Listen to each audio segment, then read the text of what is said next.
Hello students, welcome to our YouTube channel. तो कैसे हो आप सब। तो आज हम फिर से एक और नए चैप्टर की वन शॉट वीडियो लेके आए हैं। तो आज का जो हमारा वन शॉट वीडियो है वो है ग्रेविटेशन क्लास 9। तो चलिए स्टार्ट करते हैं अपना आज का लेक्चर। तो चलिए स्टार्ट करते हैं। तो ग्रेविटेशन अगर हम पढ़ें तो जैसा कि हमें पता है कि हमने आसपास अपनी चीजें देखी है कि कोई भी ऑब्जेक्ट अगर हम ऊपर फेंकते हैं तो वापस नीचे आ जाता है, या ऊपर से भी कोई ऑब्जेक्ट अगर गिरता है किसी हाइट से तो वो नीचे की तरफ ही गिरता है ना। जैसे कि एप्पल है या कोई भी फ्रूट है वो पेड़ से नीचे ही गिरता है, ऊपर क्यों नहीं जाता। क्लियर। और ये भी हमें पता है कि मून जो है वो अर्थ के चारों तरफ रिवॉल्व करता है। ठीक है, ये सब चीज हम ऑलरेडी सुन चुके हैं।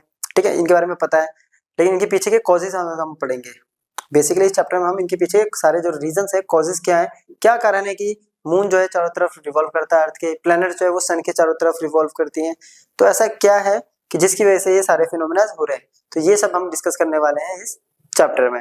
तो स्टार्ट करते हैं अपना पहला टॉपिक। फर्स्ट टॉपिक है ग्रेविटेशन। जैसे कि अपना चैप्टर का नाम है ग्रेविटेशन। तो ये वन शॉट वीडियो का मतलब ये नहीं होने वाला है कि मैं बहुत स्पीड में या फिर बहुत शॉर्टकट में कराने वाला हूँ। चीजें वही एक्सप्लेन करके समझाई जाएंगी, बट एक ही कंटिन्यूअस वीडियो के अंदर। ठीक है, तो आता है ग्रेविटेशन। अब ग्रेविटेशन होता क्या है। ग्रेविटेशन एक फोर्स है जो किसी भी दो ऑब्जेक्ट के बीच में लगती है, वो भी कहाँ पे, पूरे यूनिवर्स में। तो पूरे यूनिवर्स में किसी भी दो ऑब्जेक्ट के बीच में लगने वाली अट्रैक्टिव फोर्स को हम कहते हैं ग्रेविटेशन। बहुत सिंपल सा है। ठीक है, जैसे कि ये सन है, अगर यहाँ देखें तो सन और ये मरकरी, सन और ये वीनस के बीच में देखो ये लग रही है, ये लग रही। तो इनके बीच में जो ये अट्रैक्टिव फोर्स लग रही है यही कहलाती है हमारी क्या, ग्रेविटेशन फोर्स। इसी की वजह से अर्थ के चारों तरफ क्या कर रहा है, मून रिवॉल्व कर रहा है। मून करता है रिवॉल्व अर्थ के चारों तरफ, ये अर्थ है अगर, तो इसके चारों तरफ मून क्या कर रहा है, रिवॉल्व कर रहा है। सैटेलाइट जो है वो अर्थ के चारों तरफ घूम रही है ना। ऑब्जेक्ट जो है वो अर्थ पे नीचे की तरफ गिर रहे हैं। तो ये सब किसकी वजह से हो रहा है, फोर्स ऑफ ग्रेविटेशन की वजह से। क्लियर। चलिए अब आता है कि वो जो रोटेट कर रहा है। अब जैसे कि मैंने बताया कि ग्रेविटेशन तो अट्रैक्टिव फोर्स है, बट ये रोटेट यानी ये रिवॉल्व क्यों कर रहा है इसके चारों तरफ, है ना। ग्रेविटेशन फोर्स तो अट्रैक्टिव फोर्स है, क्यों तो खींचना चाहिए। तो ये रिवॉल्व क्यों कर रहा है, वो रिवॉल्व कर रहे हैं सेंट्रीपिटल फोर्स की वजह से। अब सेंट्रीपिटल फोर्स क्या होती है, तो जैसा कि आप लोगों ने देखा होगा कभी कभी, ये ऐसे करके देखा होगा कि आपने लोगों ने एक धागा लिया, उस धागे में यहाँ एक स्टोन पत्थर को बांधा। ठीक है, और उस पत्थर को क्या करते हैं हम, ऐसे ऐसे करके घुमाते हैं, है ना। ऐसे करके घुमाते हैं, जब ऐसे घुमा रहे हैं तो वो एक सर्कुलर मोशन में आ रहा है, तो ये ऐसे घूम रहा है, राइट। तो ये जो सर्कुलर मोशन में घूम रहा है किसी वजह से घूम रहा है, एक फोर्स है जो हम हाथ से स्टोन पर अप्लाई कर रहे हैं, तो वो फोर्स कहलाती है हमारी सेंट्रीपिटल फोर्स। वो फोर्स जो स्ट्रेट लाइन मोशन को एक सर्कुलर मोशन के अंदर लेकर आती है, उस फोर्स को कहते हैं हम सेंट्रीपिटल फोर्स। अब इस फोर्स की जो डायरेक्शन होती है वो रेडियस के अलोंग और सेंटर की तरफ होती है ना। क्योंकि इसकी लीनियर वेलोसिटी तो क्या थी, सिंपल v। मतलब अगर ये स्टोन इस पॉइंट पे टूटेगा तब भी ये क्या जाएगा, स्ट्रेट लाइन मोशन में। और इनिशियली भी कैसा था, स्ट्रेट लाइन। इस स्ट्रेट लाइन मोशन में देखो इस डायरेक्शन में हम फोर्स लगा रहे हैं, जिसकी वजह से ये अपनी बार बार पोजीशन चेंज कर रहा है। तो ये फिर इधर आ गया, फिर यहाँ से इधर फिर फोर्स लग रही है। तो हर पॉइंट पे हम क्या कर रहे हैं, इसकी डायरेक्शन को चेंज कर रहे हैं, है ना। तो सेंट्रीपिटल फोर्स वो फोर्स होगी जो ऑब्जेक्ट को सर्कुलर पाथ में मूव कराती है। ठीक है, जैसे कि ये सन और ये प्लैनेट्स के बीच में देखिए लग रही, ये सन है, इन दोनों के बीच में लग रही है। इन दोनों के बीच में जो लगने वाली फोर्स है ये है सेंट्रीपिटल फोर्स। तो ये जो ग्रेविटेशन फोर्स है ये सेंट्रीपिटल फोर्स में कन्वर्ट हो गई है ना। तो सेंट्रीपिटल फोर्स के बराबर हो गई, ये रहा, ये रहा। तो ये देखिए ये लग रही है सेंट्रीपिटल फोर्स, ऐसी ही इस नेपच्यून से लग रही है। क्लियर। तो जो ग्रेविटेशन फोर्स है वो सेंट्रीपिटल फोर्स के टर्म में चेंज हो गया है। कह सकते हैं कि ग्रेविटेशन फोर्स ही सेंट्रीपिटल फोर्स है, जिसकी वजह से सारे प्लैनेट जो है सर्कुलर मोशन में रिवॉल्व करते हैं। चलिए अब आता है इस चैप्टर का सबसे बेसिक टॉपिक, और ये भी कह सकते हैं सबसे इंपॉर्टेंट टॉपिक, जिसपे पूरा का पूरा चैप्टर जो है बेस्ड है। तो जैसे कि स्टोरी हम लोगों ने सुनी हुई है कि न्यूटन जो है अपनी छुट्टियों में पेड़ के एक एप्पल के पेड़ के नीचे बैठा हुआ था, तो एक एप्पल नीचे आके गिरा उस पेड़ से। तो उसी एप्पल के गिरने की वजह से ही ये सारा स्टोरी जो है स्टार्ट हुई थी। उनके माइंड में क्वेश्चन आया कि एप्पल नीचे क्यों गिरा, ऊपर ही क्यों नहीं गया। ठीक है, उसके बाद से उन्होंने फिर रिसर्च करना स्टार्ट करा, तब जाकर उन्होंने ये लॉ अपना ग्रेविटेशन का दिया, और उसके बाद ही फिर इन्होंने बहुत बड़ा पार्ट जो है फिजिक्स का डिस्कवर किया। तो इन्होंने क्या बोला कि every object in the universe attracts every other object with force. It means इस पूरे यूनिवर्स में हर ऑब्जेक्ट हर दूसरे ऑब्जेक्ट को अपनी ओर किसी फोर्स F से अट्रैक्ट करता है, ठीक है, which is directly proportional to the product of their masses, जो डायरेक्टली प्रोपोर्शनल होगा उन दो ऑब्जेक्ट के मासेस के प्रोडक्ट के, and inversely proportional to the square of the distance between them, और इनवर्सली प्रोपोर्शनल होगा उन दोनों के डिस्टेंस के स्क्वायर के, ठीक है। और जो डायरेक्शन होगी फोर्स की वो अलोंग द लाइन जॉइनिंग होगी, मींस सेंटर टू सेंटर जो भी लाइन जॉइनिंग होगी इमेजिनरी लाइन उसके अलोंग ही वो डायरेक्शन होगी उस फोर्स की, ठीक है। तो क्या कह रहे हैं, चलिए ये हो गई लाइन जॉइनिंग, ठीक है, ये वो लाइन जॉइनिंग हो गई। तो इसका मास हमने ले लिया, मान लेते हैं स्मॉल एम ये छोटा है, सन बड़ा है, तो इसका हमने ले लिया कैपिटल एम। इन दोनों के बीच का डिस्टेंस है अपने पास डी ले सकते हैं, आर ले सकते हैं, तो और ये लाइन जॉइनिंग होगी। तो ये ऑब्जेक्ट इसको अट्रैक्ट करेगा, ये इसको, हर ऑब्जेक्ट हर दूसरे ऑब्जेक्ट को यूनिवर्स में अट्रैक्ट करता है किसी फोर्स F से, which is directly proportional to the product of their masses. तो ये जो फोर्स है क्या कह रहा है, ये डायरेक्टली प्रोपोर्शनल होगा इन दोनों मासेस के प्रोडक्ट की, और इनवर्सली प्रोपोर्शनल होगा इन दोनों के डिस्टेंस के स्क्वायर के, ठीक है। और जो फोर्स होगी, force is along the line joining the centre of two objects, इन दोनों के सेंटर से जो इमेजिनरी लाइन आ रही है उसके अलोंग होगी इस फोर्स की डायरेक्शन, क्लियर। इन दोनों को अरेंज करेंगे तो अपने पास इक्वेशन क्या आएगी, एम आगे रख लिया, स्मॉल एम पीछे कर दिया, डी का सॉरी डी लिया था ना हमने, डी का स्क्वायर होगा, तो डी का स्क्वायर, साइन ऑफ प्रोपोर्शनलिटी हटेगी तो कांस्टेंट लगेगा यहाँ कैपिटल जी, राइट। तो क्या लगेगा, कैपिटल जी। तो ये हो गया अपने पास ग्रेविटेशनल फोर्स का फॉर्मूला। अब यहाँ पे जी क्या है, तो वेयर जी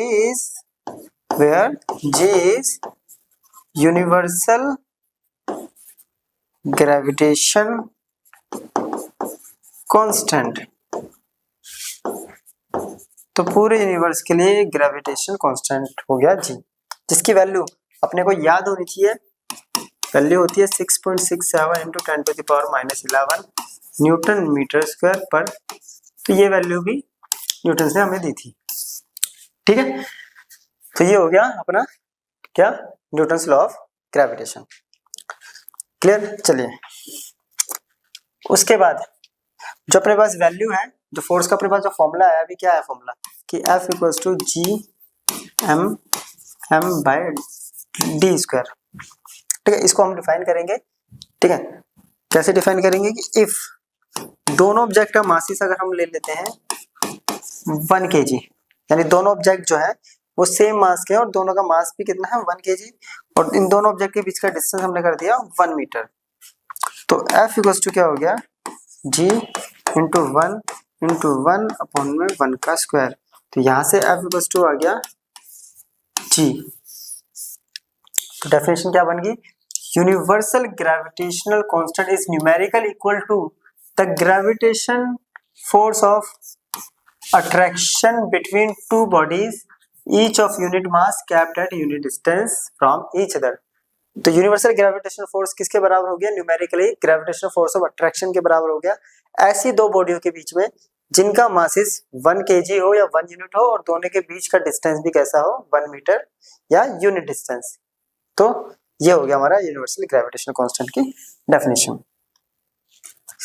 नेक्स्ट, अब जैसे कि मैंने बताया कि न्यूटन ने इसकी वैल्यू को जब डिस्कवर करी थी तब वैल्यू उसकी दी थी, बट मैथमेटिकली प्रूफ करने वाले साइंटिस्ट थे सबसे पहले हेनरी कैवेंडिश, जिन्होंने इसकी वैल्यू को मैथमेटिकली क्या करा, प्रूफ किया था एक हाईली सेंसिटिव डिवाइस से, ठीक है। इन्होंने एक इंस्ट्रूमेंट बनाया जिसकी हेल्प से सबसे पहली बार इन्होंने मैथमेटिकली इस वैल्यू को कैलकुलेट किया, और न्यूटन ने लगभग इनसे 100 साल पहले वो वैल्यू दी थी, और मैथमेटिकली प्रूफ नहीं किया था। इन्होंने मैथमेटिकली प्रूफ किया और प्रूफ करने के बाद ये शॉक हो गए थे कि वैल्यू एग्जैक्ट वही आई थी जो न्यूटन ने उस टाइम दी थी। वैल्यू अगेन क्या आई थी, 6.67 into 10 to the power -11 newton metre square per KG square. तो इससे पता चला न्यूटन कितने ज्यादा इंटेलिजेंट थे, जिन्होंने बिना मैथमेटिकली प्रूफ के वो वैल्यू दी थी, ठीक है। चलिए अब आता है कि जो जी की वैल्यू है वो डिपेंड नहीं करती, किस किस चीज पे डिपेंड नहीं करती है, किस किस फैक्टर पे। कैपिटल जी की वैल्यू किस किस फैक्टर पे डिपेंड नहीं करती, तो दोनों ऑब्जेक्ट के मासेस पे डिपेंड बिल्कुल नहीं करती। अभी मैंने बताया था जी क्या है, कांस्टेंट। दोनों के बीच के डिस्टेंस पे डिपेंड नहीं करती, ठीक है, उनके बीच के डिस्टेंस क्या है। Nature of medium separating the bodies, इसका मतलब क्या है कि ये एक बॉडी है, ये दूसरी बॉडी मान लेते हैं, यहाँ मान लेते हैं इनके बीच का जो है वो एयर भरा हुआ है ना, तो एयर है, और दूसरी बॉडी है, यही सेम बॉडी है और ये भी दोनों बॉडी सेम है, लेकिन यहाँ पे हमने क्या भर दिया, कोई मीडियम फिल कर दिया। मान लेते हैं हम यहाँ पे एक वुड फिल कर दिया या वुड की वॉल बना दी, तो इन दोनों ही केसेस में क्या रहेगी, जी की वैल्यू सेम, तो मीडियम पे भी डिपेंड नहीं करती। शेप कैसी है, साइज कैसी है बॉडी की, उस पर भी जी की वैल्यू डिपेंड नहीं करती है। नेक्स्ट है बॉडी का नेचर कैसा है। नेचर मीन्स टेरेस्ट्रियल बॉडी है या सेलेस्टियल बॉडी है। टेरेस्ट्रियल मीन्स जो अर्थ पे रहती है, सेलेस्टियल मीन्स जो अर्थ के बाहर। तो इस पे भी ये डिपेंड नहीं करता, क्योंकि अभी हमने जो लॉ पढ़ा था वो पूरे यूनिवर्स के लिए सेम है, तो जी की वैल्यू भी पूरे यूनिवर्स के लिए कांस्टेंट रहती है, इन सारे फैक्टर्स पे डिपेंड नहीं करती। चलिए अब आता है कि यूनिवर्सल लॉ की इंपॉर्टेंस क्या है। ये जो यूनिवर्सल लॉ बना उससे हमें क्या क्या इंपॉर्टेंस है, कहाँ कहाँ ये अप्लाई हो रहा है, एक तरह से है ना एप्लीकेशंस।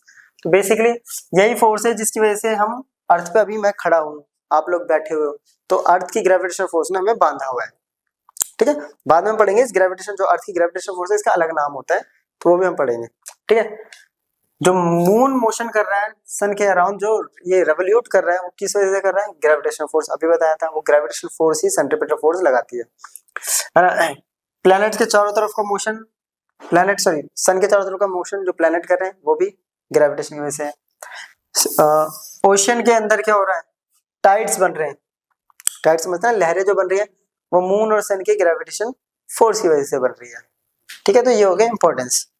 ऐसी बहुत सारी इनफाइनाइट इंपॉर्टेंस है, आप उसमें कोई भी 2-3 याद कर सकते हैं।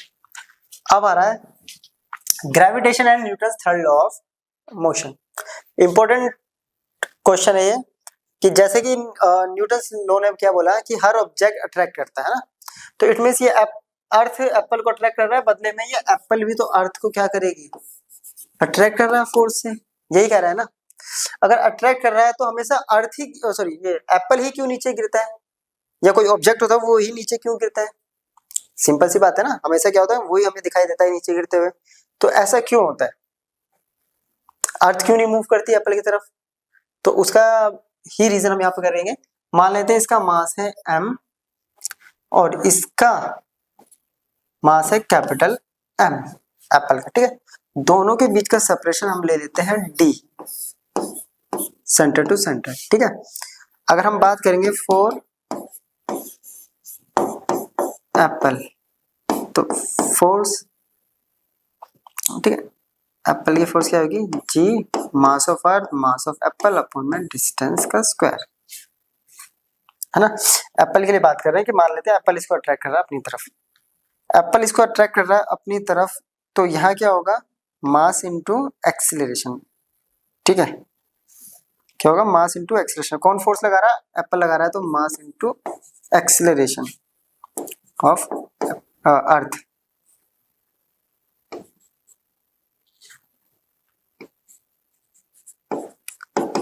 जी एम बाय मास से मास कैंसिल, तो एक्सीलरेशन कितना आ गया इसका,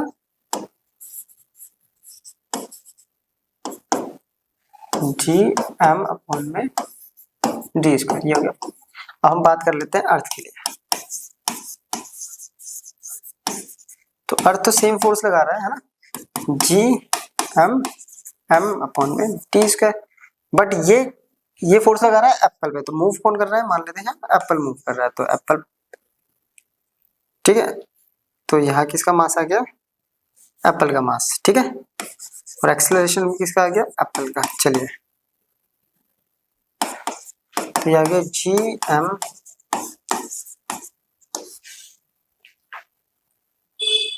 ठीक है, ये हो गया, एम से एम खत्म, तो acceleration of apple equals to G M by D square,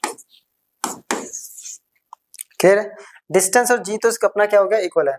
अब देखिए एप्पल के एक्सेलरेशन में क्या है, मास किसका ज्यादा है, तो यहां से अगर कंपेयर करें, ये अर्थ का मास बचा है यहाँ पे, सॉरी यहाँ स्मॉल एम बचा अपने पास, ठीक है, तो यहाँ बचा अपने पास स्मॉल m, क्योंकि अर्थ का मास तो कट गया था।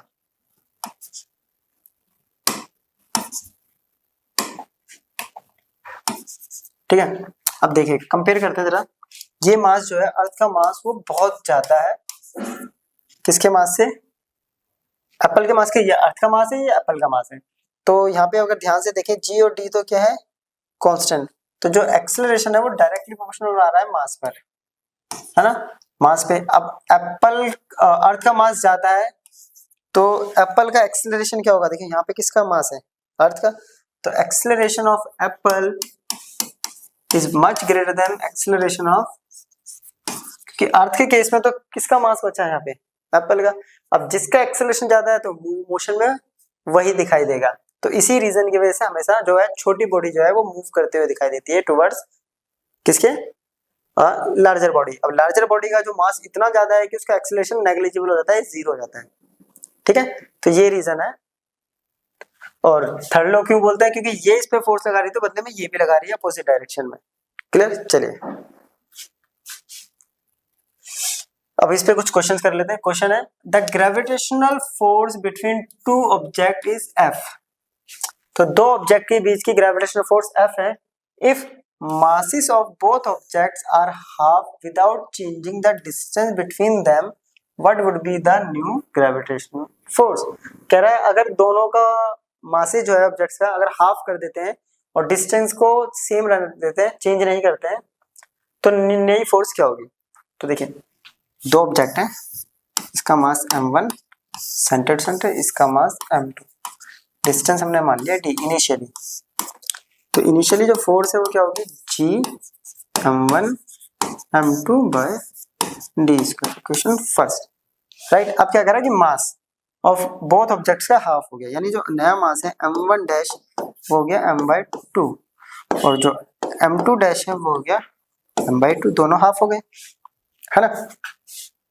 m1/2 ये हो गया m2/2। ठीक है, डिस्टेंस सेम है तो नई फोर्स क्या होगी, F dash equals to g m1 dash m2 dash upon में d स्क्वायर। अब इनकी वैल्यू पुट करते हैं।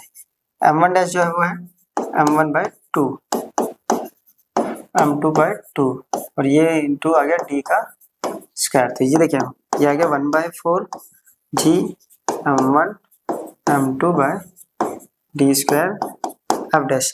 g m1 m2/d square, g m1 m2/d square किसकी वैल्यू है, f की। तो नई फोर्स कितनी हो गई, 1/4 हो जाएगी पहले वाली ओरिजिनल फोर्स से। चलिए क्लियर। नेक्स्ट क्वेश्चन है what is the magnitude of the gravitational force between the earth and a 1 kg object on its surface, mass of earth and radius of earth is। कह रहा है हमें gravitational force का magnitude निकालना है अर्थ और अर्थ के सरफेस पे रखा है एक ऑब्जेक्ट, इसका मास है 1 kg। इट मींस अर्थ का मास तो हमें दे दिया है 6 × 10⁻24 kg। कैपिटल एम से डिनोट कर लिया हमने, स्मॉल एम से हमने डिनोट कर दिया उस ऑब्जेक्ट का मास। इन दोनों के बीच का डिस्टेंस कितना दे रखा है, देखिए ये ऐसे अर्थ है और उसके सरफेस पे ऑब्जेक्ट रखा छोटा सा। तो यहाँ से लेके यहाँ तक का डिस्टेंस रेडियस होता है, तो ये भी रेडियस के बराबर है ना। तो रेडियस जो है वो कितना है अपने पास 6.4 × 10⁻6 मीटर। अब इनके बीच में ग्रेविटेशनल फोर्स कैलकुलेट करनी है उसकी वैल्यू। तो g m/r², वैल्यू पुट करते हैं 6.67 × 10⁻11 6 × 10⁻24 1 6.4 × 10⁻6 स्क्वायर है तो दो बार लिख देते हैं 6.4 × 10⁻6। अब देखिए 24 है ना, 6 हो गया 12, सिंपल सा 10 की पावर 6 10 की पावर 6 12 12 24 में से 12 गया तो बचा 12 में से 11 गया तो बचा 1। तो ऊपर अपने पास दो वैल्यू बची है 667 पॉइंट हटाएंगे तो नीचे आ गया 100, ऊपर बचा 10 की पावर 1 इंटू 6 और अपॉन में नीचे बचा 64 × 64, ऊपर पॉइंट हटाएंगे तो इसका 10 इंटू इसका 10, ये दोनों इससे कैंसिल आउट। 6 के टेबल में ये गया 3 पर और ये गया 32 पर। इसको सॉल्व करेंगे तो वैल्यू आ जाएगी 98 न्यूटन, सॉरी 9.8 न्यूटन। तो ये वैल्यू आएगी 9.8 न्यूटन फोर्स आएगी इसकी। क्लियर? चलिए नेक्स्ट क्वेश्चन है, what happens to the force between two objects. कह रहा दो ऑब्जेक्ट्स के बीच के फोर्स पे क्या होगा if the mass of one object is double. अगर दोनों में से किसी एक का मास को हम डबल कर देते हैं और the distance between the object is double, और दोनों ऑब्जेक्ट के बीच का, तो दो डिफरेंट है पार्ट। ये दो ऑब्जेक्ट मानते हैं पहले इनिशियली हम, मास इसका m1 m2 d। तो बेसिकली जो फोर्स होगी वो होगी g m1 m2 first part. कह रहा mass of one object is double, तो मान लेते हैं कि जो m1 डैश है वो आ गया 2m1, तो नई फोर्स कितनी आ जाएगी f1 मान लेते हैं इसको, तो g m1 डैश और m2 बाय डी स्क्वायर। अब m1 डैश की वैल्यू अगर हम एक का मास डबल किया है ना, ठीक है, m1 डैश की वैल्यू है 2m1, m2 बाय, तो वैल्यू कितनी आ गई f1 equals to 2g m1 m2 by, अब g m1 m2 by D square है f के बराबर, तो f1 कितनी आ गई है 2 टाइम्स ऑफ f, तो यहाँ पे जो फोर्स है वो हो जाएगी डबल, है ना। सेकंड पार्ट क्या कह रहा है, the distance between the object is double, कि जो नया डिस्टेंस है d डैश वो हो गया 2d, है ना। तो फोर्स जो आएगी F2 मान लेते हैं, यानी g m1 मास पे कोई भी फर्क नहीं पड़ा है और 2d का स्क्वायर, तो कितना आ गया ये g m1 m2 अपॉन में 4d स्क्वायर। तो g m1 m2 अपॉन में d स्क्वायर किसकी वैल्यू होती है f की, तो f2 कितना आ गया f बाय 4 1/4, ये हो गया 1/4, तो फोर्स हो जाएगी हमारी 1/4। चलिए तो यहाँ पे हमारा ग्रेविटेशन पार्ट का खत्म हो गया, अब हम करेंगे ग्रेविटी, अब हम अर्थ की तरफ बढ़ेंगे। अब आता है ग्रेविटी क्या होता है। अब जैसे ग्रेविटेशन क्या होता है, यूनिवर्स में दो ऑब्जेक्ट के बीच में लगने वाली अट्रैक्टिव फोर्स, है ना, तो वैसे ही ग्रेविटी होती है, बट इसमें यूनिवर्स में एक ऑब्जेक्ट हमने फिक्स कर दिया है, एक ऑब्जेक्ट हो गया अर्थ जो फिक्स्ड ऑब्जेक्ट है, और दूसरा कोई भी ऑब्जेक्ट हो सकता है जो अर्थ के सरफेस पर हो या सरफेस के नियर बाय। तो बेसिकली ग्रेविटी क्या होता है कि अर्थ जो अट्रैक्टिव फोर्स लगाती है अपने आसपास या अपने सरफेस में रहने वाले ऑब्जेक्ट्स पे, उसे हम कहते हैं क्या, ग्रेविटी। तो gravity is the force of attraction between the earth and any object lying on और नियर इट्स सरफेस। जैसे कि देखिए हम लोग इस पे अर्थ पे खड़े होते हैं, इसी की वजह से क्या हम इसलिए खड़े हो पा रहे हैं क्योंकि ये फोर्स ऑफ ग्रेविटी यहाँ लगा रही है, ठीक है। अब ये इसके नियर बाय है, तो इस पे भी ये क्या लगा रही है, फोर्स ऑफ ग्रेविटी लगा रही है, तो इसी की वजह से हम लोग यहाँ पे खड़े हैं और ये जो बॉल है नीचे की तरफ ही गिरती है। Clear?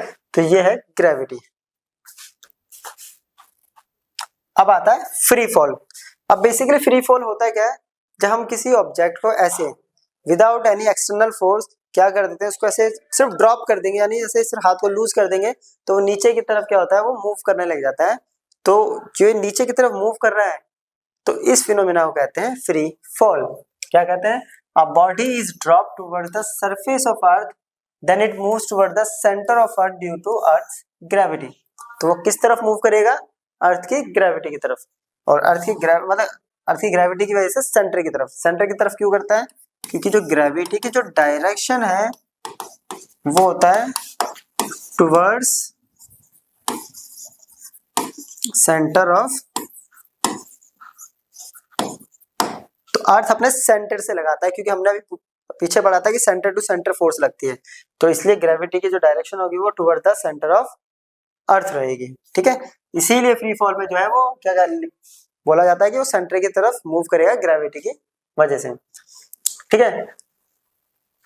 The motion of a body under the influence of gravity, और इसलिए जो मोशन होगा वो सिर्फ किसकी वजह से हो रहा है, ग्रेविटी की वजह से हो रहा है।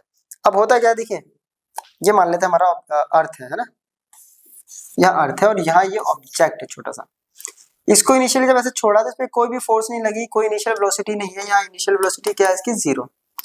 बट जब ये नीचे आके अर्थ से टकराता है, डायरेक्शन क्या है सेंटर की तरफ, जब ये सरफेस पे यहाँ पे आके अर्थ से टकराता है तो एक बहुत ज्यादा हाई वेलोसिटी से टकराता है, काफी अच्छी वेलोसिटी है एक्वायर कर लेता है ना, उससे टकराता है। जैसे अगर ईंट ऐसे छोड़ दे नीचे से कैच करेंगे तो हाथ पे चोट लग जाएगी। तो ऐसा क्या होता है कि तो देखिए ये ग्रेविटी इसको अपनी तरफ खींचती है तो इसकी फोर्स लग रही है ना, फोर्स लग रही है। अगर अलग अलग पॉइंट पे देखें हम तो इस फोर्स की वजह से इसकी वेलोसिटी में क्या आ रहा है, बार बार चेंजेस आ रहा है। कंडीशन क्या है कि यहाँ पे जो v1 है वो ग्रेड v1 जो है वो u से ज्यादा है, फिर जो v2 जो है वो v1 से ज्यादा है, और v3 जो है वो v2 से ज्यादा होगी, यानी और यहाँ पे अगर v4 है तो वो v3 से, यानी वेलोसिटी जो है वो हर पॉइंट पे increase, velocity goes on increasing at every point, है ना। तो हर पॉइंट पे क्या कर रही है, इंक्रीज करती जा रही है, इंक्रीज करती जा रही है, इंक्रीज कर रही है। और जैसे कि हमने पढ़ा इंक्रीज मतलब क्या हो गया, चेंज होना, है ना। जैसे कि अभी मैंने बताया वेलोसिटी गोज ऑन इंक्रीजिंग, और इन और इंक्रीज का मतलब होता है change, as we know change in velocity क्या होता है,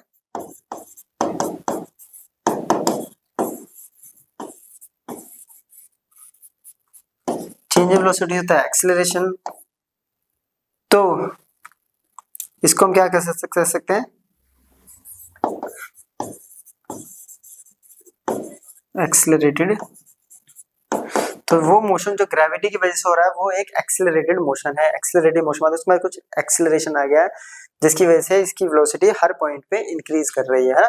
इसी वजह से जब सरफेस से टकराता है तो काफी हाई वेलोसिटी से, इसीलिए इसको कहते हैं एक्सीलरेटेड मोशन। और इसी एक्सीलरेटेड मोशन की वजह से जो एक्सीलरेशन होता है उसको हम कहते हैं एक्सीलरेशन ड्यू टू ग्रेविटी, यानी वो एक्सीलरेशन जो ग्रेविटी की वजह से आया है उसे हम कहते हैं एक्सीलरेशन ड्यू टू ग्रेविटी। तो नेक्स्ट टॉपिक वही है, it is defined as the constant acceleration produced in a body when it falls freely under the effect of gravity alone। यानी वो एक्सीलरेशन जो किसकी वजह से हो रहा है, जो सिर्फ ग्रेविटी की वजह से हो रहा है उसे हम कहते हैं एक्सीलरेशन ड्यू टू ग्रेविटी। इसकी डायरेक्शन क्या होती है, toward the centre of earth. It means ये अगर अर्थ है और ऑब्जेक्ट यहाँ से गिर रहा है तो डायरेक्शन हो गई ये, तो जी की डायरेक्शन है ये, है ना, सेंटर की तरफ। अगर हम ऊपर की तरफ फेंकेंगे ऑब्जेक्ट को, ऐसे जा रहा है तो ये जी की डायरेक्शन तो ये है, इस वजह से जी यहाँ पे हो जाएगा नेगेटिव, और नीचे की तरफ तो जी होगा तो ये हो जाएगा पॉजिटिव। इसलिए ऑब्जेक्ट को जब भी ऊपर फेंकेंगे तो जी की वैल्यू हो जाएगी नेगेटिव, और ऊपर से नीचे गिरेगा तो जी को हम कंसीडर करेंगे पॉजिटिव, क्योंकि डायरेक्शन क्या है इसकी, अर्थ के सेंटर की तरफ। और जी की वैल्यू होती है अपने पास 9.8 मीटर पर सेकंड स्क्वायर, तो ये वैल्यू होती है जी की। क्लियर है यहाँ तक? चलिए अब हम क्या करते हैं, रिलेशन निकालेंगे स्मॉल जी और capital G. It means acceleration due to gravity और यूनिवर्सल ग्रेविटेशन कांस्टेंट के बीच में। ठीक है, तो ये एक ऑब्जेक्ट है अपने पास, सॉरी ये अर्थ है और ये एक छोटा सा ऑब्जेक्ट है इनिशियली।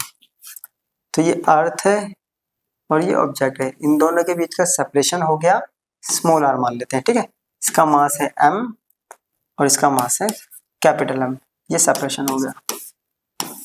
और अर्थ का जो रेडियस है वो है r। तो ये इसको अपनी तरफ खींचेगा फोर्स से, है ना, ये तो हमने पढ़ा है। तो और ये भी अट्रैक्ट करेगा बट एक्सेलरेट ये करेगा। तो according to gravitational force law क्या कहता है, न्यूटन्स लॉ ऑफ ग्रेविटेशन। तो न्यूटन्स लॉ ऑफ ग्रेविटेशन कहता है कि F equals to G product of mass और distance square, right, equation first. But अगर ये इस पर फोर्स लगा रहा है तो ग्रेविटेशन लॉ के साथ साथ एक लॉ और अप्लाई हो रहा है इस पे, वो है सेकंड लॉ, है ना। तो अकॉर्डिंग टू न्यूटन्स सेकंड, क्या कह रहा है, सेकंड लॉ कह रहा है F इक्वल्स टू mg। तो दो इक्वेशन बन गई, F इक्वल्स टू ये और F इक्वल्स टू mg। अब दोनों इक्वेशन फोर्स है, कंपेयर करेंगे तो from equation first and second क्या कह रहे हैं कि mg जो है वो बराबर है g m बाय m से m कैंसिल, तो g इक्वल्स टू आ गया g m by r square, right. ये आ गया acceleration due to gravity. But हमें अभी अर्थ के लिए पढ़ रहे हैं, तो अर्थ के केस में क्या हो जाएगा, इन केस ऑफ अर्थ, तो ऑब्जेक्ट मान लेते हैं, ऑब्जेक्ट जो है इज एट सरफेस ऑफ, कि ऑब्जेक्ट जो है मान लेते हैं अर्थ के सरफेस पे रखा है, अर्थ के सरफेस पे रखा होने का मतलब ये ऑब्जेक्ट यहाँ है, तो जो आर है वो रिप्लेस हो जाएगा, इट मीन जो डिस्टेंस था हमारा वो रिप्लेस हो जाएगा रेडियस की जगह, है ना, क्लियर है, रेडियस की जगह। तो जो फॉर्मूला है जी का वो किस किस पे आ गया, जी एम बाय, तो ये हो गया फॉर्मूला। तो जी और जी के बीच का रिलेशन आ गया, G equals to capital G into mass of earth upon में रेडियस ऑफ अर्थ। अब एम यहाँ पे क्या है, ध्यान से अगर देखें अभी मैंने बताया था मास ऑफ अर्थ, है ना, और आर किस पे है, क्या है, रेडियस ऑफ अर्थ। तो क्या इन दोनों ही कॉन्सेप्ट में, चाहे पहले इनके हम जब ये बनाया था केस अर्थ से बाहर था और ये बनाया जब अर्थ के सरफेस, इन दोनों में से कहीं भी अगर देखें तो क्या जी की वैल्यू ऑब्जेक्ट के मास पे या ऑब्जेक्ट के शेप साइज किसी चीज पे डिपेंड कर रही है, तो कॉन्सेप्ट में तो ऐसा कुछ नहीं आया। तो जी सिर्फ किस पे डिपेंड कर रही है, तो value of G depends only on mass and radius of, तो स्मॉल जी की जो वैल्यू है वो सिर्फ और सिर्फ किस पे डिपेंड कर रही है, अर्थ के मास पे और अर्थ के रेडियस पे, किस पे डिपेंड नहीं कर रही है, तो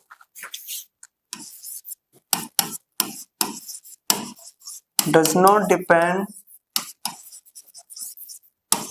on shape size of an, तो ऑब्जेक्ट के शेप साइज किसी भी चीज पे डिपेंड नहीं करती। चलिए अब अपने पास जो फॉर्मूला आया है ना जी का जो फॉर्मूला आया वो आया है जी एम बाय आर। अब इस पे जब हम वैल्यूज पुट करेंगे 6.67 into 10 to the power -11, earth का मास अपने को पता है 6 into 10 to the power 24, earth का रेडियस हमें पता है 6.4 into 10 to the power 6, square है तो 2 बार लिख देंगे 10 टू द पावर, अभी हमने सबको पीछे सॉल्व किया था याद हो तो एक क्वेश्चन में, तो वैल्यू आएगी 9.8 मीटर पर सेकंड स्क्वायर, जिसको कभी कभी हमें क्वेश्चंस में 10 भी दे दिया जाता है। तो जी की वैल्यू होगी 9.8 मीटर पर सेकंड स्क्वायर। चलिए तो नेक्स्ट टॉपिक अपना variation in acceleration due to gravity.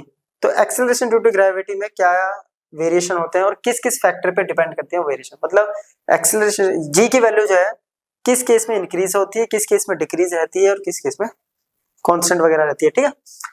तो सबसे पहला है हमारा इफेक्ट ऑफ शेप, तो शेप पे कैसे डिपेंड करती है, तो जैसा कि हमें पता है तो अर्थ जो है एक कंप्लीट स्फीयर नहीं है, यानी एक परफेक्ट स्फीयर नहीं है, वो क्या हुआ है कि ये जो इक्वेटर है वहां से थोड़ी सी बाहर निकली हुई है और पोल से क्या हो रखी है, वो दबी हुई है थोड़ी सी, है ना, तो यहाँ मैंने थोड़ा सा ओवल बन गया, वो थोड़ी सी दबी है, संतरे की तरह थोड़ी शेप होती है, जिसकी वजह से ये पोल हो गया अपना, ठीक है, जिसकी वजह से इसका रेडियस भी वेरी करता है, तो ये रेडियस हो गया इसका आरपी और ये रेडियस हो गया इसका R E for equator.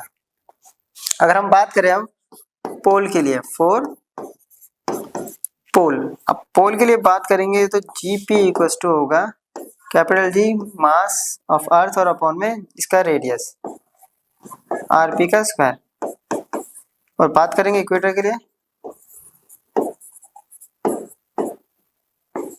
GE,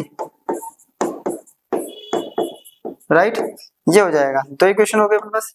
अब ध्यान से देखिए आर ई जो है यानी इक्वेटर का जो रेडियस है वो पोल के रेडियस से ज्यादा है, और अपना जो एक्सीलरेशन ड्यू टू ग्रेविटी है इस केस में रेडियस पे डिपेंड करता है, कैसे डिपेंड करता है, इनवर्सली।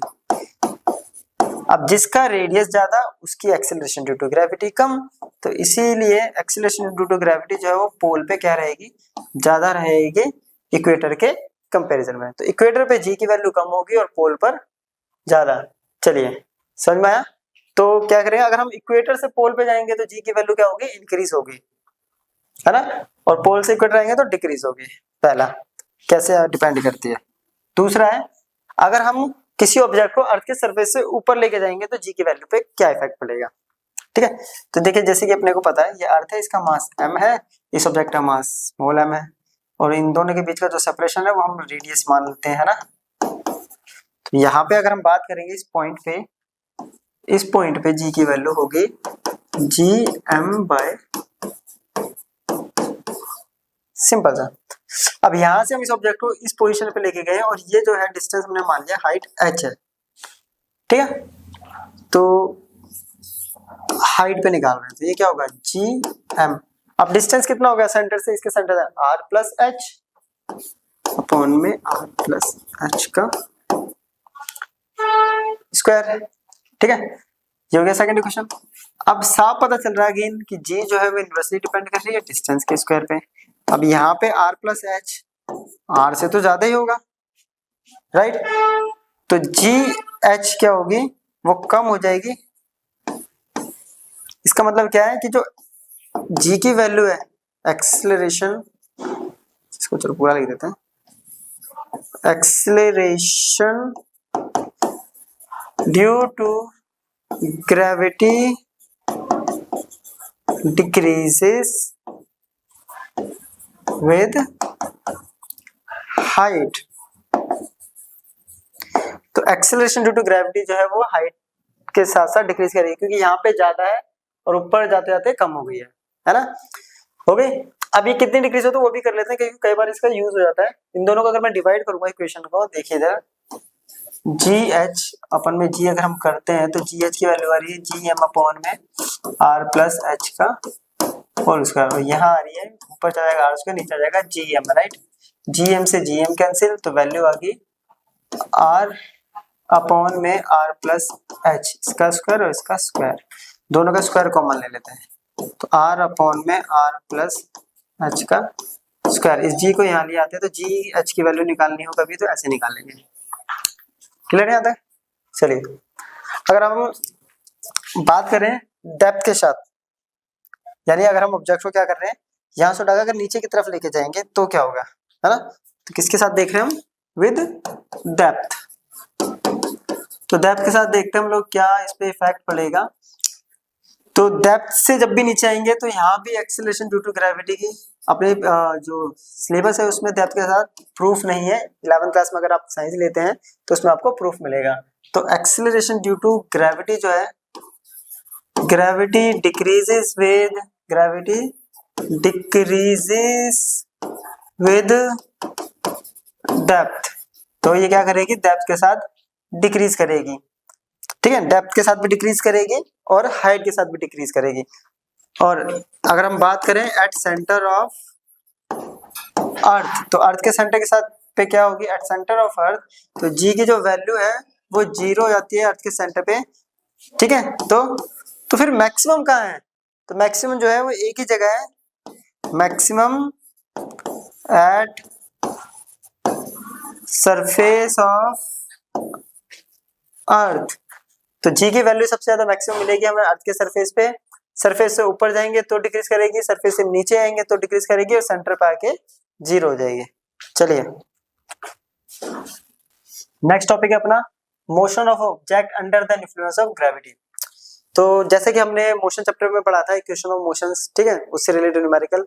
अब इसमें क्या होता है, ग्रेविटी की वजह से जो एक्सेलरेशन अभी हमने पढ़ा वो जी की जगह रिप्लेस हो जाता है, और जो डिस्टेंस है वो हाइट की जगह, क्योंकि यहाँ जो भी बात चल रही है वो हाइट की बात चल रही है ना, क्योंकि ऑब्जेक्ट नीचे की तरफ गिर रहा है या फिर ऊपर की तरफ वो मूव कर रहा है। तो इस वजह से जो डिस्टेंस है वो h की जगह रिप्लेस हो जाएगा और a जो है वो g की जगह रिप्लेस हो जाएगा। तो जैसे हमारी इक्वेशन थी v = u + at, तो a की जगह रिप्लेस कर देंगे g, तो इक्वेशन बन जाएगी v = u + gt। Next equation थी हमारी s = ut + ½ at², s को रिप्लेस करेंगे h की जगह और a को रिप्लेस करेंगे g की जगह, तो h = ut + ½ gt²। Third equation थी v² - u² = 2as, तो रिप्लेस करते हैं इसमें v² - u² = 2gh, राइट। ये हो गया। अब आता है कि इस पे उसमें तो हमें पता था कि रेस्ट से स्टार्ट करते तो u0, ब्रेक मारने के बाद ऑब्जेक्ट रुकता है तो v0। यहाँ पे u कब 0 होगा,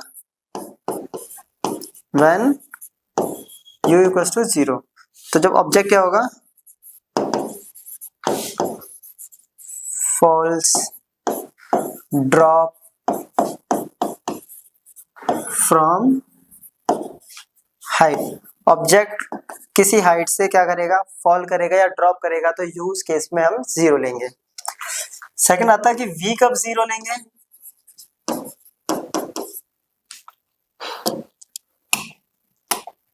तो v कब 0 लेंगे, जब ऑब्जेक्ट को हम वर्टिकली अपवर्ड डायरेक्शन में फैलेंगे।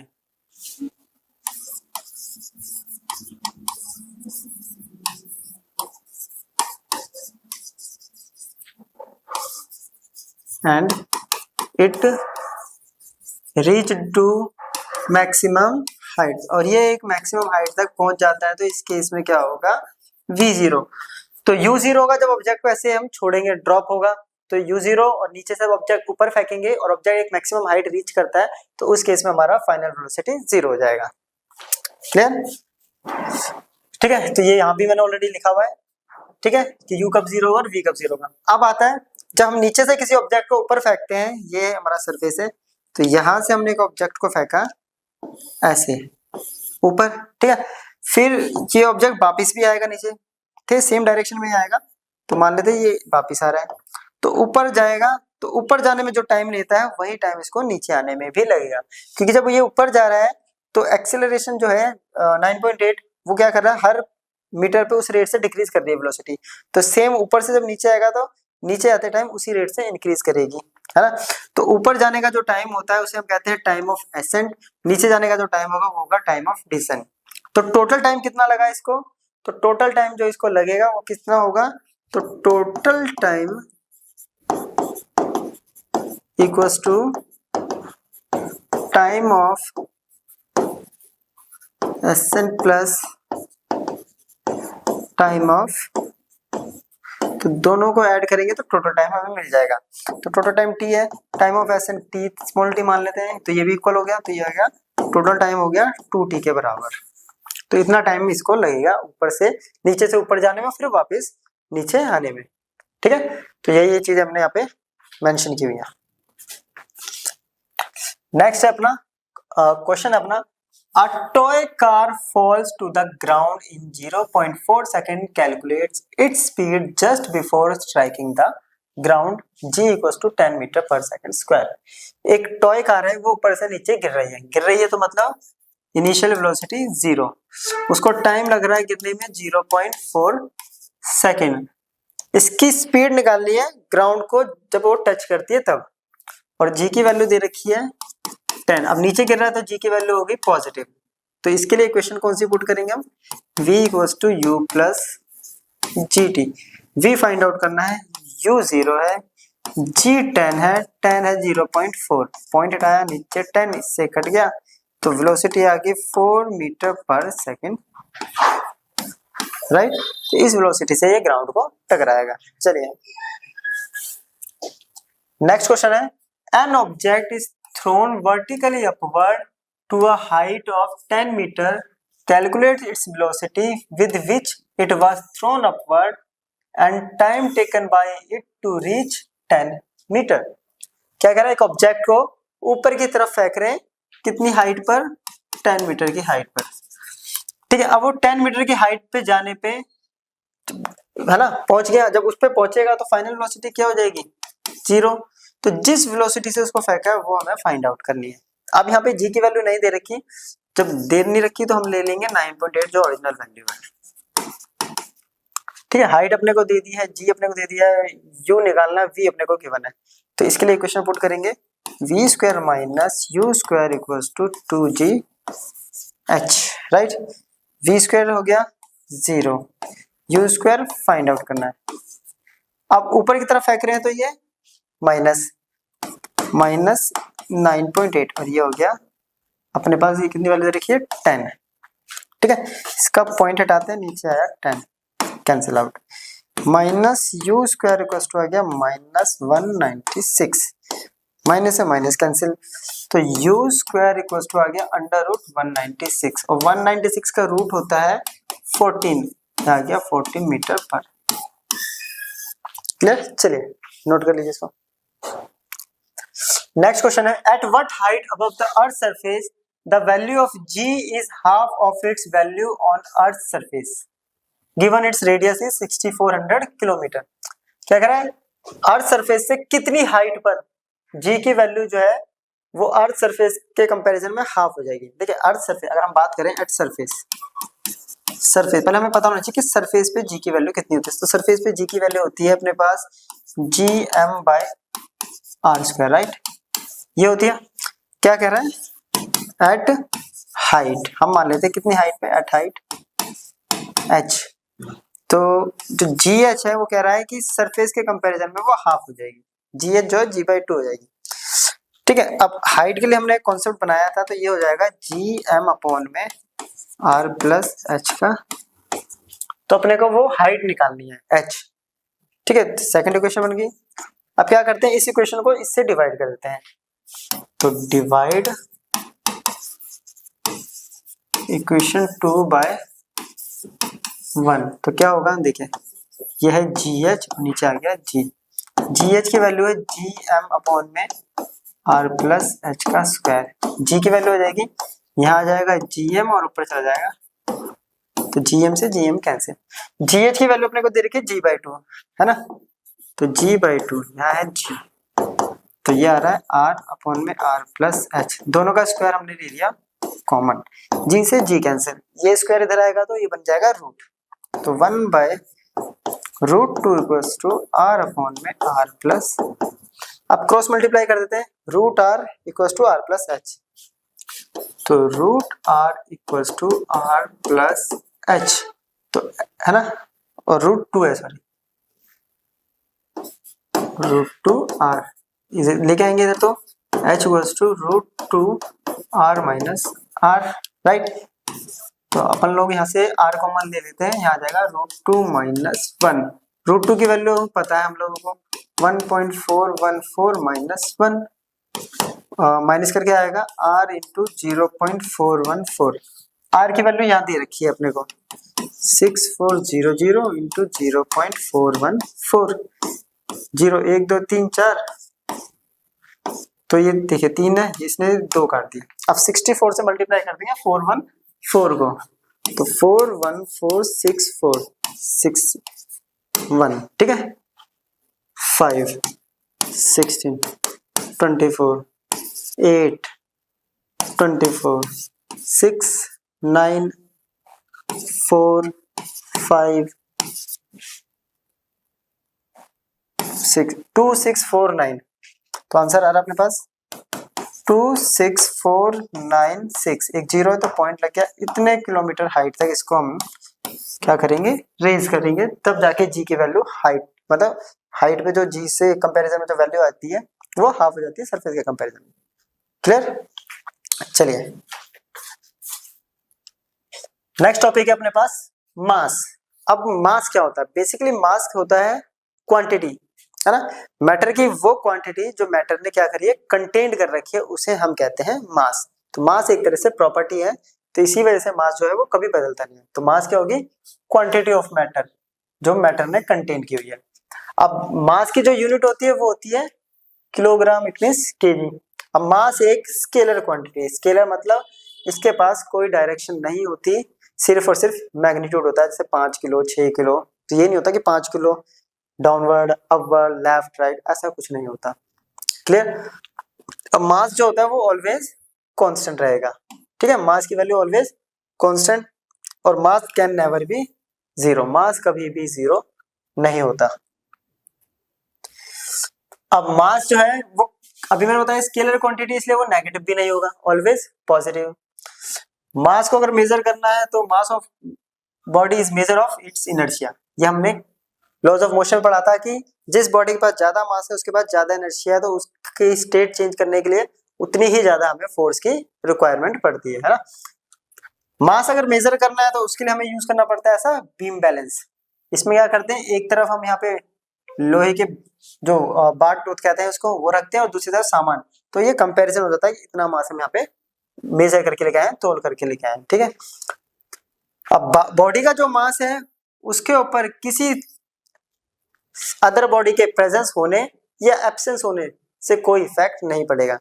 मान लेते हैं हमारे पास एक लोहे का पीस है 5 केजी का, उसका मास है 5 केजी, उसके पास में अगर 10 केजी 20 केजी का कोई भी दूसरा ऑब्जेक्ट लेके आता हूँ तो उसका पहले वाली बॉडी का मास 5 केजी ही रहेगा, उसके मास पे कोई भी इफेक्ट नहीं पड़ेगा कोई दूसरी बॉडी के आने से। ठीक है, ये हो गया मास। नेक्स्ट टॉपिक है अपना वेट। अब वेट होता क्या है बेसिकली, देखिए ये अर्थ है अपनी, है ना, और ये एक ऑब्जेक्ट है जिसके पास मास है m। तुमने पढ़ा है कि अर्थ जो है ये फोर्स लगाता है ना, ऑब्जेक्ट पे डाउनवर्ड डायरेक्शन में फोर्स लगाता है, उस फोर्स को कहते हैं हम ग्रेविटी। तो वो फोर्स होता है m इंटू जी, है ना। बेसिकली अगर सेकंड लॉ लगाते हैं तो m में होता है ना, राइट। लेकिन अर्थ के केस में क्या होता है, इन केस ऑफ ए जो है वो रिप्लेस हो जाता है जी की जगह, वो फोर्स बन जाएगा हमारा वेट। तो इसको रिप्लेस करेंगे तो ये हो गया mg। तो बेसिकली वेट क्या हो गया, वेट एक डाउनवर्ड फोर्स हो गया जो अर्थ लगाता है किसी ऑब्जेक्ट पर। तो देखिए it is defined as the force of attraction exerted by earth on the body towards its centre. तो अर्थ किसी ऑब्जेक्ट पे जब सेंटर की तरफ कोई फोर्स लगाता है जिसका मास m होता है तो वो बन जाता है वेट। तो वेट एक फोर्स है, और फोर्स है तो ऐसा यूनिट क्या होगी, न्यूटन। तो वेट की यूनिट होती है न्यूटन, वेट की ऐसा यूनिट न्यूटन। अब इसके पास डायरेक्शन है इसलिए ये एक वेक्टर क्वांटिटी है, ठीक है। और ये प्लेस टू प्लेस चेंज होता है क्योंकि जी की value place to place change होती है। जी की वैल्यू इक्वेटर पे अलग है, पोल पे अलग है, तो वेट भी इक्वेटर पे अलग होगा, पोल पे अलग होगा, सेंटर पे अलग होगा, सरफेस से ऊपर जाएंगे तो अलग होगा। ठीक है, अभी जैसे मैं एग्जांपल लेकर भी समझाऊंगा, ठीक है। और इसको मेजर करते हैं हम स्प्रिंग बैलेंस से। स्प्रिंग बैलेंस ये आप लोगों ने देखा होगा, मोस्टली सिलेंडर वालों के पास ये दिखाई देता है, ठीक है। और वेट जो है वो जीरो हो सकता है। ऑब्जेक्ट का वेट कब जीरो होगा, तो अभी मैंने बताया था एट सेंटर ऑफ अर्थ जी की वैल्यू कितनी होती है, जीरो, और वेट होता है हमारा mg। अगर जी जीरो हो गया तो वेट भी जीरो हो सकता है, ठीक है। उससे पहले मैं एक वो भी बताता हूँ इक्वेटर और पोल पे। जैसे कि हम लोगों ने भी पढ़ा था, इक्वेटर पे आया था, पोल पे आया था ये, राइट, और इक्वेटर पे आया था ये, सॉरी ये जी की वैल्यू आई थी ना,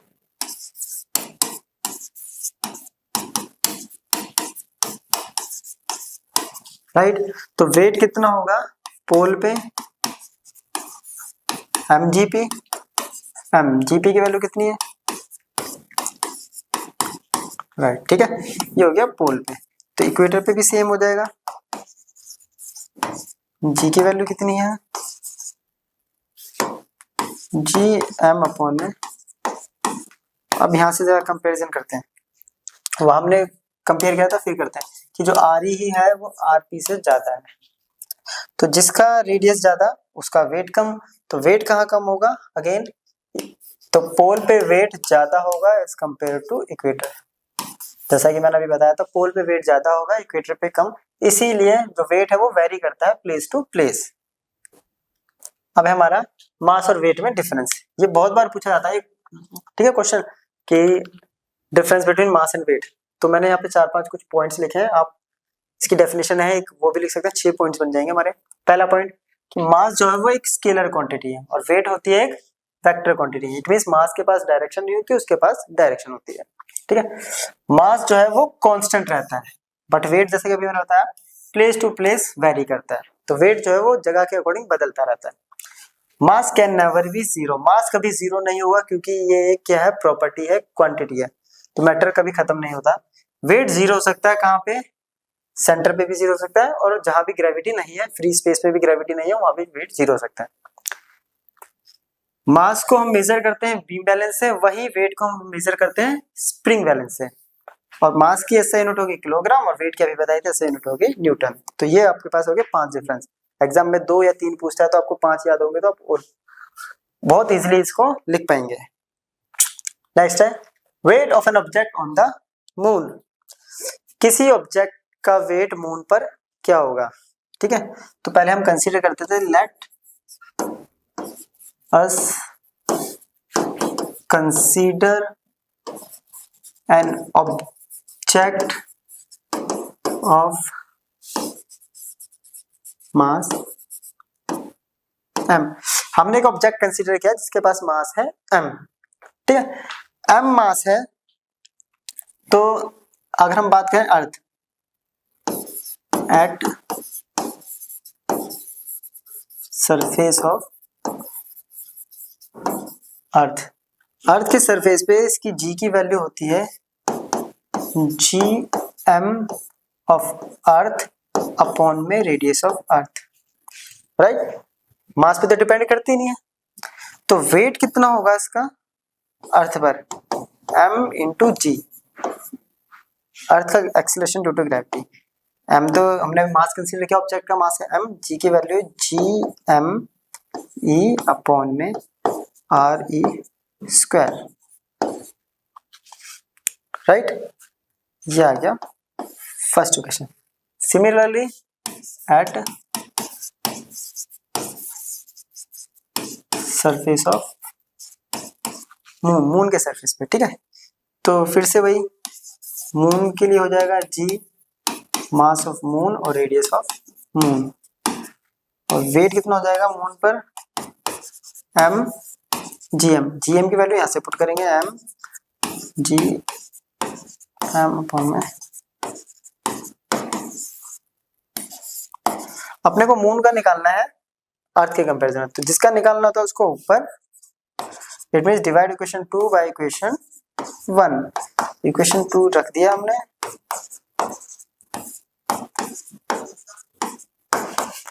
यहाँ आ गया एम जी एम ई और यहाँ आ गया आर ई का स्क्वायर, तो ये दो वैल्यूज तो हो गई कैंसिल। तो यहाँ पे जो पूरा का पूरा वेट है वो दो ही क्वांटिटी पे डिपेंड है।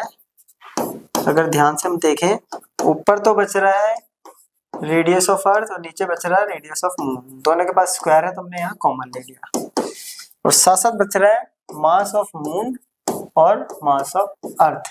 अब इसको कैलकुलेट करने का दो तरीके हैं, या तो आपको अर्थ का रेडियस और अर्थ का मास और मून का रेडियस और मून का मास पता होना चाहिए, या फिर एक कंपैरिजन होता है कि जो अर्थ है उसका मास लगभग मून के मास से 1000 टाइम्स है और अर्थ का जो रेडियस है वो ऑलमोस्ट 4 टाइम्स है मून के रेडियस से। तो ये वैल्यू जब यहाँ सब्स्टिट्यूट करेंगे तो क्या आएगा, देखिए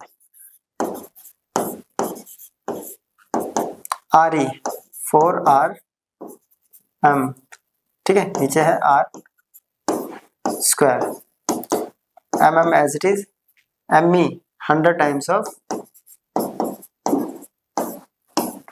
ये इससे कैंसिल, ये इससे कैंसिल, 4 का स्क्वायर होता है 16, नीचे बच्चा 100, इसको सॉल्व करेंगे फ्रैक्शन में तो अप्रोक्स आएगा 1/6, ये है WM/WE। तो यहाँ से मून का मास, मून पे वेट कितना आ जाएगा अर्थ के कंपैरिजन में 1/6।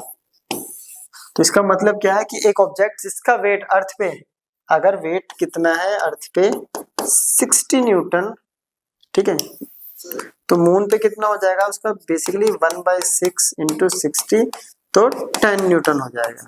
तो 1/6 होता है मून पे वेट किसी ऑब्जेक्ट का एज कंपेयर टू अर्थ। चलिए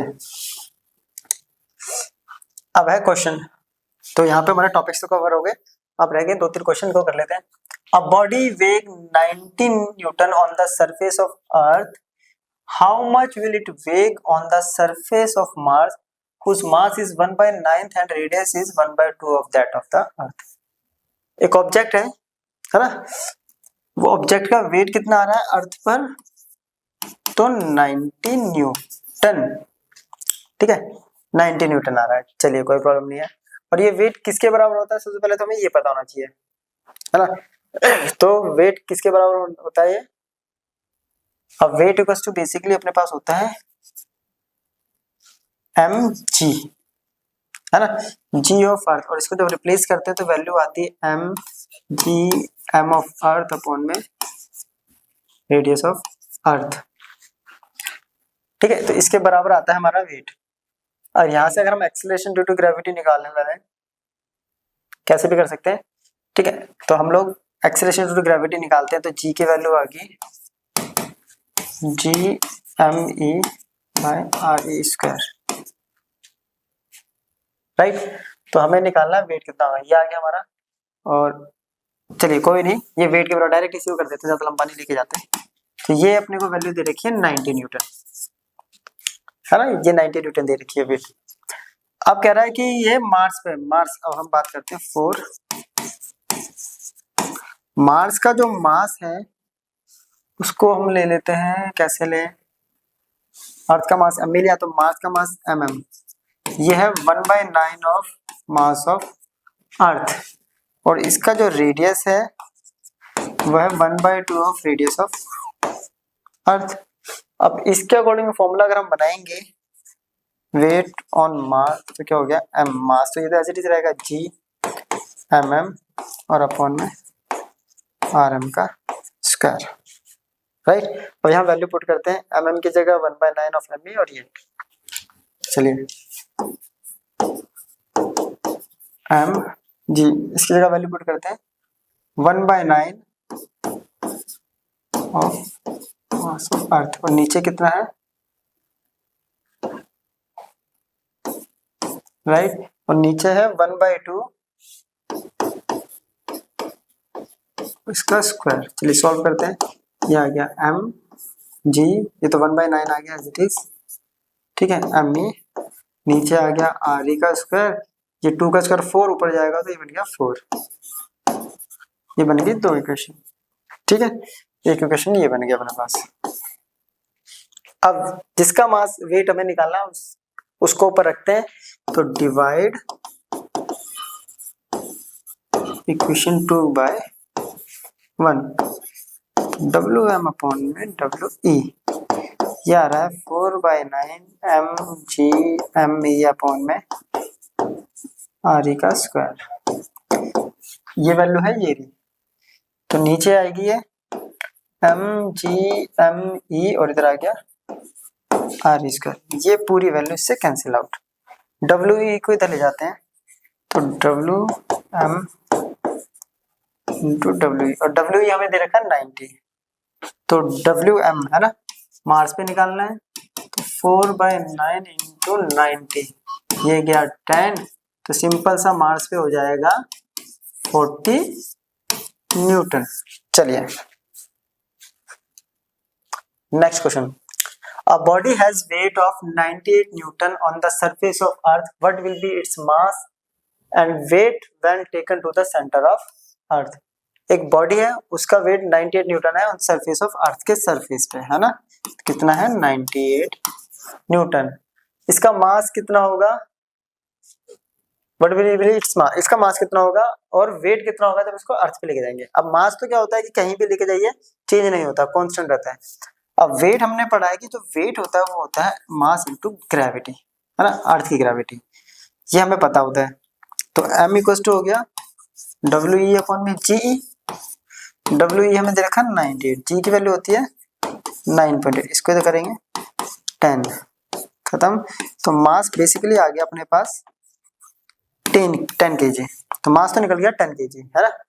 अब कह रहा है इसका वेट अर्थ के सेंटर पे है, तो अपन लोगों को पता है एट सेंटर ऑफ, हम लोगों ने अभी पढ़ा है अर्थ के सेंटर पे जो G की वैल्यू होती है वो होती है 0, तो वेट कितना होगा सेंटर पे m इंटू जी, सेंटर के लिए GC ले लिया, मास तो था अपने पास 10, ये है 0, तो वेट हो गया सेंटर पे 0, ये है अपना क्वेश्चन।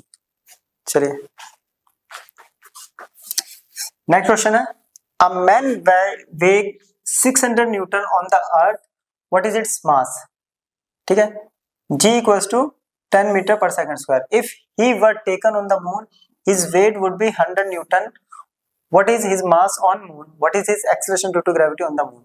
कह रहा है आदमी है, उसका वेट जो है अर्थ पर कितना है, weight on earth equals to 600 newton, इसका मास कितना होगा, जबकि G की वैल्यू अपने को दे रखी है, ये तो इजी हो गया, पहला पार्ट तो इजी है ना, अर्थ के सरफेस पे वेट दे रखा है, एक्सेलरेशन ड्यू टू ग्रेविटी दे रखी है अर्थ की, राइट, तो वेट इक्वल्स टू होता है मास इनटू, तो मास कितना हो गया वेट अपॉन में GE, वेट दे रखा 600, ये दे रखा 10, कट गया, आंसर आ गया, मास आ गया 60 kg। तो फर्स्ट पार्ट तो अपना निकल गया, तो मास होगा 60 kg। अब कह रहा है कि इसको अगर मून पे लेके जाएंगे तो इसका वेट हो जाता है इतना, तो मास कितना होगा? तो मास तो सिंपल सी बात है, कांस्टेंट रहता है। तो mass on earth equals to mass on moon पे सेम रहेगा। तो मून पे मास कितना होगा? Mass on